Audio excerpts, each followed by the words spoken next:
नमस्कार उल्लासनगर वासियों, मैं नरेश कुमार टहलरामानी एक बार फिर आपके सामने आया हूँ। इस शहर में लोगों को कुछ समस्या है और बहुत ही जटिल समस्या है। उसके लिए मुझे आज आगे आना पड़ा है और मैं ये समस्या जितने हमारे माजी नगर सेवक हैं, हमारे एमएलए हैं, उनके सामने रखना चाहता हूँ। देखिए, हाल ही में महाराष्ट्र सरकार ने स्टैम्प ड्यूटी के लिए एक एमएसटी स्कीम निकाली है, जिसको अभय योजना भी कहा जा रहा है। वो अभय योजना 2 चरणों में हो रही है। एक तो 1 दिसंबर से लेके 31 जनवरी तक और फिर 1 फरवरी से 31 मार्च तक। उसके लिए अलग अलग कागज़ पत्र भरने हैं। जिनकी स्टैम्प ड्यूटी नहीं भरी हुई है तो उनको अगर भरना है तो अलग अलग कागज़ पत्र चाहिए, कौन से डॉक्यूमेंट्स चाहिए। किसी को कुछ ठीक तरह से समझ में नहीं आ रहा है, बहुत ही कन्फ्यूज़न है। आम आदमी तो शायद बेचारा, मैं ही नहीं समझ पा रहा हूँ, कई लोग तो समझ भी नहीं पाएंगे। आम आदमी के लिए समझना बहुत कठिन है। तो इसके लिए उनको ठीक तरह से कोई मार्गदर्शन नहीं मिल रहा है। वो अलग अलग बॉन्ड राइटर्स की तरफ भाग रहे हैं, इधर उधर जा रहे हैं, लेकिन हर बॉन्ड राइटर भी अपने अपने हिसाब से कुछ चीज़ें बता रहा है। उनकी चार्जेस अलग अलग बता रहा है, तो उनको कुछ समझ में नहीं आ रहा है कि क्या करें क्या न करें।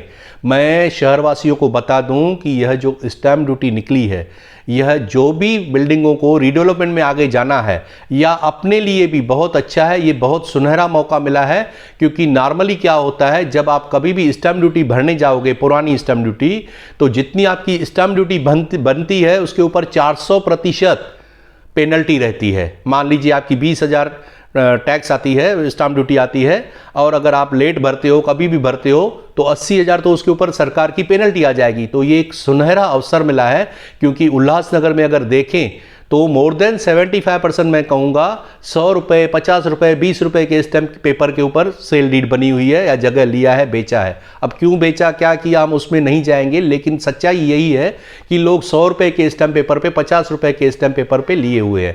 अब उनको स्टैम्प ड्यूटी भरनी है, क्योंकि अगर उनको आगे चल के रीडेवलपमेंट में जाना है या अपना हमेशा के लिए सरदर्द खत्म करना है तो स्टैम्प ड्यूटी भरनी तो पड़ेगी, गवर्नमेंट के ड्यूज़ है। तो रीडेवलपमेंट में जाने के लिए विशेष तौर से जितने भी बिल्डिंग के लोग हैं, सभी लोगों को कृपया करके, सभी बिल्डिंग के सभी मेंबर्स अच्छी तरह से ये सुन लें। क्योंकि क्या होता है, हमारे यहाँ उल्लासनगर में बिल्डिंग्स में 4 लोग भरते हैं तो 4 लोग बोलते हैं हमारे पास पैसा नहीं, अभी हम नहीं भरेंगे। तो मैं बता दूं, आपको यूनिटी रखनी है, कहाँ से भी अरेंज करना है। इसमें आपका खुद का भी, मेंबर का भी फायदा है, क्योंकि आपके 400% पेनल्टी भी बच रही है। तो टैक्स अगर आप स्टैम्प ड्यूटी ये भर दी आपने, तो रीडेवलपमेंट में आपको एक्स्ट्रा एफएसआई भी मिलेगी और उसका फायदा भी मिलेगा। तो यह सुनहरा मौका अपने हाथों में से मत गवाइएगा।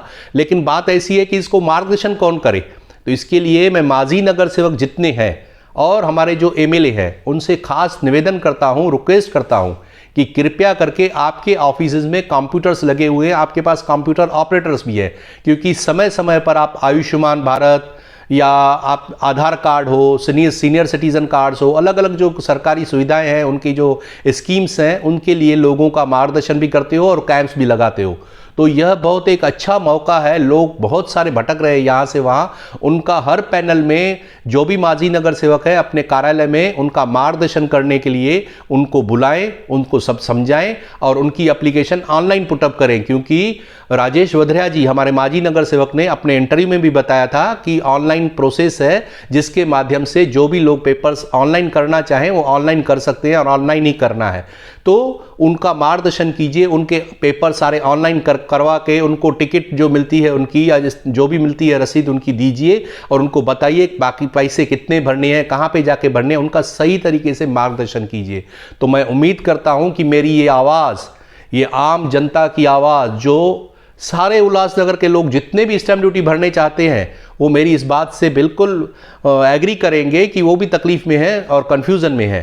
तो उनकी मदद करने के लिए माजी नगर सेवक हो या नेता है, एमएलए हैं, ज़रूर आगे आएंगे और लोगों को राहत दिलाएंगे। धन्यवाद। जय हिंद दोस्तों।